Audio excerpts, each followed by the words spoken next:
वंदामी पूजनीय अय्या जी। अय्या जी, मेरा एक छोटा सा प्रश्न है।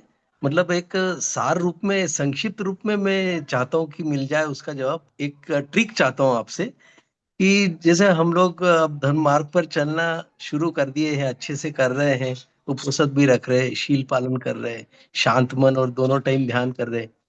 और जैसा कि आपने कहा, एक जन्म में निर्वाण नहीं पा सकते, बहुत ही मुश्किल है। पर ऐसी कोई टिप्स, ऐसी कोई ट्रिक है कि इस जन्म में कम से कम मृत्यु से पहले सोतापन्न तो हो जाए? हर कोई यही चाहता है। जी जी सर, वो जीवन में। हर कोई यही चाहता है कि अपाय की जो दुनिया है वो अपाय की भूमि बन जाए, है ना। तो अपाय नहीं। की दुनिया बन सकती है तो पता नहीं हमारे कितने पुण्य है। हो सकता है कि किसी जो सत्व है, मनुष्य है, उनके उतने पुण्य हो जाए कि इसी जीवन में वो कम से कम सूत्रापति अवस्था को प्राप्त हो जाए। तो जैसे आपने कहा है कि आपका चित्त, जो आप चित्त को शांत भी रखते हैं, सुबह शाम साधना भी करते हैं, तो सती संप्रजन बहुत जरूरी है। साधना अगर हम बैठे हुए करते हैं तो बहुत ही अच्छा है, क्योंकि हमारे जो काया है वो काया संयमित हो जाती है। साथ साथ में हमें जो इम्पोर्टेंट है कि हर एक जो चर्या है, उस चर्या में भी हमारा जो चित्त है इस प्रकार से होना चाहिए, जिसमें पहला जो, अगर कोई व्यक्ति सोतापन्न अवस्था को प्राप्त करना होता है तो उसके तीन जो संयोजन है वो तीन संयोजन करने बहुत जरूरी है। पहला है शीलवत्त परामर्श। तो उसकी जो शील है उसको खंडित नहीं होने देना है। शील को हमें अखंडित रूप से उसका पालन करना चाहिए।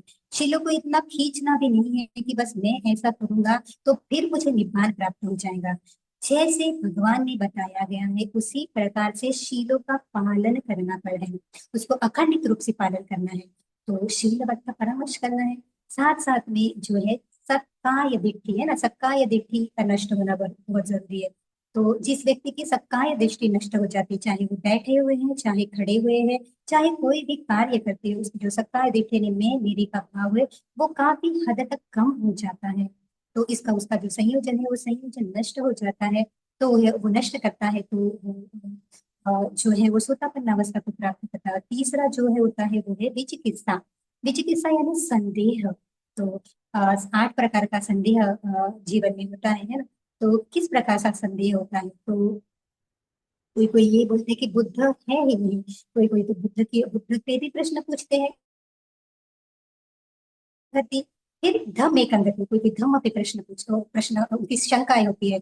संघ एक अंगति, संघ पे प्रश्न होते हैं, संदेह होता है। हमारा पहले का जो अस्तित्व है उस पे भी संदेह होता है। इसके बाद में भी जो जन्म अस्तित्व रहेगा इस पे भी संदेह होता है। कर्म और कर्म के विपाक पे संदेह होता है ना। तो इस प्रकार से 8 प्रकार की कंगति, इस 8 प्रकार की जो विचिकित्सा है वो विचिकित्सा किसी के चित्त में हो जाती है। तो अगर ऐसे भी होता है तो भी वो व्यक्ति सोतापन्न अवस्था को प्राप्त नहीं कर सकता।